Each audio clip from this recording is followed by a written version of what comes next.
జై గురుదేవ్, జై శ్రీరామ్. ఇవాళ 50 ఏళ్ళ నుంచి తెలిసేమో నాకు విద్యావతి. మా నాన్నగారు ప్రసాద్ గారు లయన్స్ క్లబ్లో ఉండేవారు అనమాట.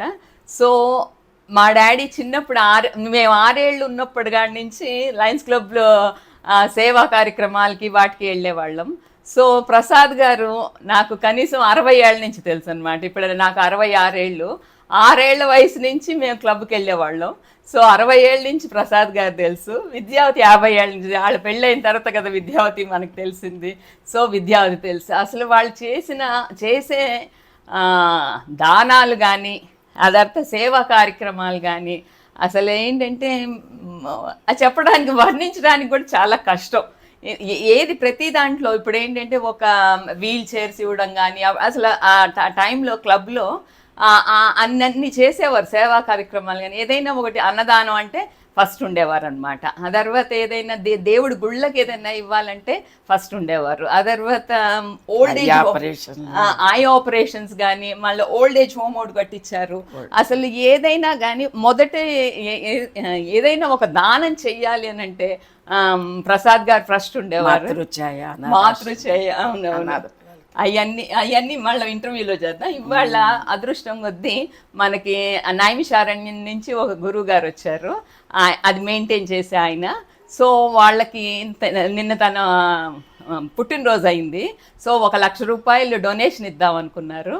సో అది ఇవాళ నా అదృష్టం కొద్దీ నేను ఇవాళ ఇంటర్వ్యూ చేస్తున్నాను.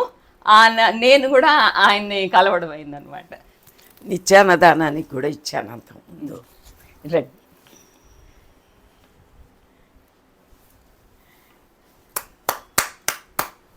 అంత ముందర నిత్యాన్నదానానికి కూడా అక్కడ 1 lakh నైమిషారణ్యంలోనే ఇచ్చారు. మళ్ళీ రూమ్ కూడా ఇచ్చాం. రూమ్ ఇప్పుడు మళ్ళీ కాటేజ్ కడుతున్నారండి. ఇప్పుడు ఇదేమో వచ్చి ఎవ్రీ ఇయర్ బ్రహ్మోత్సవం చేస్తాం. ఓకే, ఆ బ్రహ్మోత్సవానికి కూడా శాశ్వత ఉభయం కడుతున్నాం. Okay, thank you. కానీ ఇట్లాంటి వాళ్ళు ఉండబట్టేనండి సనాతన ధర్మం అలాగ మళ్ళీ నిలబడుతోంది. సో అసలు నిజంగా ఆ విద్యావతిని చూసి చాలా నేర్చుకోవాలి. అసలు ప్రసాద్ గారు అయితే తర్వాత థ్యాంక్స్ అండి. ఇది అటుకొచ్చింది.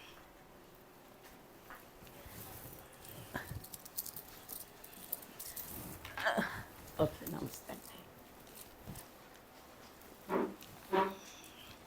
విద్యావతి నువ్వు అసలు ఎక్కడ పుట్టావు? నేను పుట్టింది గుంటూరులో పుట్టారు. ఆ తర్వాత ఎన్నేళ్ళు? 56లో పుట్టాను. 56. ఓకే, నాది 61. సో 56 జనవరి. ఓకే, నేనేమో 61. ఓకే. సో నీకు అలా కాదు, ఎన్నేళ్ళకి పెళ్ళయింది? నీ ముందర ఎడ్యుకేషన్ అది చూద్దాం. గుంటూరులో ఎక్కడ కాలేజీలో ఏదైనా చదివారా? Women's college Guntur. Guntur women's college, Hanumayam women's college అనుకుంటా. Okay. Gandhiji municipal school. Okay. ఆ స్కూల్ ఎడ్యుకేషన్ అంతా అక్కడ. ఓకే. తర్వాత హనుమాయమ్మ ఉమెన్స్ కాలేజీ, అందులో ఇంటర్ పూర్తి చేశాక పెళ్ళి. ఇంటర్ ఇంకా పూర్తి చేయలేదు, ఇంటర్ చదువుతుంటే మ్యారేజ్ చేశాను. ఓకే. ఓకే. ప్రసాద్ గారు పెళ్ళైన అసలు ప్రసాద్ గారిని చేసుకోవడమే నీ అదృష్టం విద్యావతి. నువ్వు ఎన్నో ఏళ్ల నుంచి బంగారు పూలతో చేస్తుంటే కానీ ఆయన దొరకరు. ఎందుకంటే ఆయన అసలు మొన్న చెప్పావు చూడు, మీ ఇంట్లో మీ వాళ్ళందరినీ కూడా చదివించారు అని చెప్పేసి, అది మాత్రం అసలు నిజంగా. ఆ తర్వాత ఎన్నేళ్ళకి పిల్లలు పుట్టారు? 73లో మ్యారేజ్ అయింది. 75 పెద్ద బాబు, 77 చిన్నబాబు. ఓకే. ఓకే. ఆ తర్వాత లయన్స్ క్లబ్లో ఎప్పుడు చేరారు? లయన్స్ క్లబ్లో 86, 87లో జాయిన్ అయ్యాను. ఓహో, 86, 87.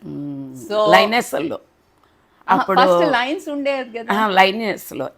లైనెస్లో జాయిన్ అయ్యాను. అప్పుడు ప్రియా వీళ్ళందరిది కలిపి ఒక క్లబ్ పెట్టాను. పద్మ, ప్రియా, తను మోహిని కూడా ఉండేది. మోహిని, మళ్ళీనేమో దయ, అందరు ఉండేవాళ్ళు. అందరం కలిపి నేను ఒక క్లబ్ పెట్టాను. ఓకే. లైనెస్లో చేరిన తర్వాత దశల వారీగా అందులో కూడా గవర్నర్ చేశాను. అదే గవర్నర్. ఆహా, అదే లైన్స్ కూడా గవర్నర్ చేసావు కదా. లైనెస్లో కూడా చేశాను. ఓహో, లైనెస్ గవర్నర్. లైనెస్లో కూడా చేశాను 91లో. ఓ 91లో మాకు కూడా అప్పుడు పోటీ ఓకే. లైనెస్లో కూడా. బందర్ నుండి రాజేశ్వరి దేవని ఆమె పోటీకి వచ్చారు. నేను ఇక్కడ గవర్నర్ కావాలని నేను ఇద్దరం పోటీ పడి వైజాగ్లో ఎలక్షన్స్ జరిగింది. నాకు లైనెస్ పెద్ద తెలియదు కానీ లైనెస్ లైన్స్ తెలియదు. ఇప్పుడు ఏంటంటే లైనెస్ ఆడోళ్ళు చేయడం, కానీ లైన్స్ కి మీరు గవర్నర్ చేశారు. అది నాకు అదేంటి చాలా సార్లు ప్రసాద్ గారు కూడా అన్నారు ఏంటంటే మీకు అన్నీ ఉన్నాయండి మీరు చేయరు అని చెప్పేశారంటే స్వామి గారికి ఇష్టం లేదులేండి, ఇంతవరకు చేస్తున్నాను చాలా. అదే నాకు స్ఫూర్తి. లైనెస్లో క్యాలీపర్స్లు ఇచ్చి ఐ ఆపరేషన్లు చేయించి బ్లైండ్ వాళ్ళకి టెలిఫోన్స్ ఇచ్చి, అప్పుడు బ్లైండ్ వాళ్ళకి ఈ ఫోన్లు మామూలు పబ్లిక్ టెలిఫోన్స్ ఉండేవి, అవి కట్టించి బడ్డీ కొట్టు పెట్టించి ఆ బ్లైండ్ అతన్ని కూర్చోబెట్టేవాళ్ళం. అంతా చేసేదాన్ని అనమాట. క్యాలీపర్స్లు ఇచ్చి పోలియో ఆపరేషన్స్కి ఆపరేషన్స్ చేయించి, అది స్ఫూర్తి నాకు. లైనెస్లోనే స్ఫూర్తి. ఓకే, లైన్స్ చేయడానికి, లైన్స్ చేరటానికి. అప్పుడే ఓల్డేజ్ హోమ్కి వెళ్తే ఓల్డేజ్ హోమ్లో మీరేం తీసుకురావద్దండి, ప్రతి నెల వచ్చి కనబడండి అమ్మ చాలు, మీలాంటి వాళ్ళు వస్తే మాకు చాలా ఆనందంగా ఉంటుంది అని చెప్పి నన్ను అనేవాళ్ళు. నేను పళ్ళు అన్నీ తీసుకెళ్ళా, స్వీట్లు పళ్ళు చాక్లెట్లు తీసుకెళ్ళా, పెద్దవాళ్ళు కదా తినరేమోనని. మా ఖ్యాతి కూడా వచ్చింది, మా మనవరాలు. ఖ్యాతి చాక్లెట్లు తింటే అక్కడ ఒకళ్ళు నాకు చాక్లెట్ కావాలి ఇప్పించరా అని అడిగారు. అదేమో ఏదో 2 కొనుక్కుంది. అప్పుడు అర్థమైంది పెద్దవాళ్ళు కూడా చిన్నవాళ్ళ కింద లెక్కేను, పిల్లల కింద వీళ్ళకి కూడా తినాలనిపిస్తుందని. అప్పటి నుండి వాళ్ళని అడిగి ఏమేమి తినాలనిపిస్తుందమ్మా ఏంటమ్మా అని వాళ్ళని అడిగి తీసుకెళ్లేదాన్ని. హెల్త్ చెకప్ పెట్టేదాన్ని.